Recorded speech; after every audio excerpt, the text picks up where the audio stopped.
കുറെ കാലത്തിന് ശേഷം ഇത് ആദ്യമായിട്ടാണ് ഇന്ത്യൻ ഫുട്ബോളിനെ സംബന്ധിച്ചിടത്തോളം സന്തോഷമുള്ള ഒരു അപ്ഡേറ്റ് ഷെയർ ചെയ്യാൻ പോകുന്നത്. എന്താണെന്ന് വെച്ചാൽ ഇന്ത്യൻ ഫുട്ബോൾ ടീമിന്റെ പരിശീലക സ്ഥാനത്തേക്ക് മനോല മാർക്ക് സപ്പോർട്ടഡ് ആയിട്ടുണ്ട്. അതവിടെ നിൽക്കട്ടെ, പറയാവുന്നതൊന്നുമല്ല. പണ്ടേ നമ്മുടെ ഇന്ത്യൻ ഫുട്ബോളിന്റെ അധികൃതർക്ക് വെള്ളക്കാരന്റെ മുമ്പിൽ കുനിഞ്ഞു നിന്നില്ലെങ്കിൽ ഉറക്കം വരത്തില്ല. അതുകൊണ്ട് തന്നെ കഴിവുള്ള ഇന്ത്യൻ പരിശീലകർ ഉണ്ടായിരുന്നിട്ട് പോലും അവരെ തഴഞ്ഞുകൊണ്ട് തലയിൽ കൂടെയുള്ള വെള്ളക്കാരെ കൊണ്ടുവന്നാണ് നമ്മുടെ ഇവിടെ കാര്യങ്ങൾ മുന്നോട്ട് ഓടിച്ചുകൊണ്ടിരുന്നത്.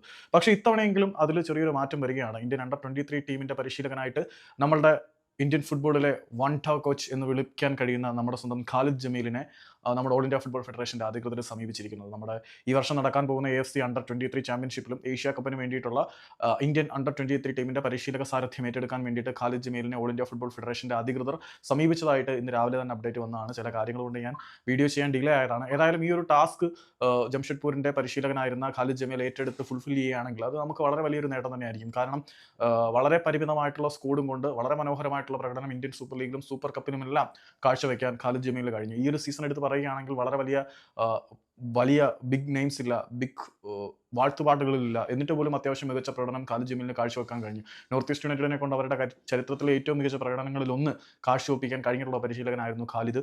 ഇപ്പം ഇതാ വന്നു. ജംഷഡ്പൂരിന് വേണ്ടി വളരെ മികച്ച പെർഫോമൻസ് അദ്ദേഹം കാഴ്ചവെച്ചിട്ടുണ്ട്. ഈ മനുഷ്യനെ നേരത്തെ തന്നെ ഇന്ത്യൻ ഫുട്ബോൾ താരങ്ങളെ തന്റെ കൈവെള്ളയിൽ എന്നവണ്ണം അറിയാൻ കഴിയുന്ന, ഇന്ത്യൻ ഫുട്ബോളിന്റെ ചൂടും ചൂരും അനുഭവിച്ചറിഞ്ഞ ഖാലിദിനെ പോലെ മറ്റാർക്കും ഇന്ത്യൻ ഫുട്ബോളിൽ പരിശീലക പദവി അലങ്കരിക്കാൻ യോഗ്യതയില്ല എന്ന് ഞാൻ ഉറച്ചു വിശ്വസിക്കുന്നുണ്ട്. ഏതായാലും അണ്ടർ 23 പരിശീലകനാകുക എന്നുള്ളത് ഖാലിദിനൊരു ടേണിംഗ് പോയിന്റായി മാറട്ടെ. പിന്നീട് സീനിയർ ടീമിന്റെ പരിശീലകനായിട്ടും ഖാലിദ് വരട്ടെ എന്ന് പ്രാർത്ഥിക്കാം. ഏതായാലും ഓൾ ഇന്ത്യ ഫുട്ബോൾ ഫെഡറേഷന്റെ ഭാഗത്തു നിന്നും ഖാലിദ് ജമീലിനൊരു അപ്രോച്ച് വന്നിട്ടുണ്ട്. ഖാലിദ് ജമീലിന്റെ തീരുമാനം അല്ലെങ്കിൽ ഡിമാൻഡ്സ് എന്താണ് എന്നതിനെ കുറിച്ചൊരു വ്യക്തത ഇനിയും വന്നിട്ടില്ല. അപ്പം ഈ ഒരു വീഡിയോ അധികം തള്ളില്ലാതെ മുന്നോട്ട് പോയി എന്നാണ് വിശ്വാസം. ഇനിയും തള്ളാതെ നാച്ചുറലായിട്ട് കാര്യങ്ങൾ പറഞ്ഞങ്ങ് പോകാമെന്നാണ് ഞാൻ വിശ്വസിക്കുന്നത്. ഒരുപാട് തള്ളി കയറ്റിയിട്ടുണ്ട്.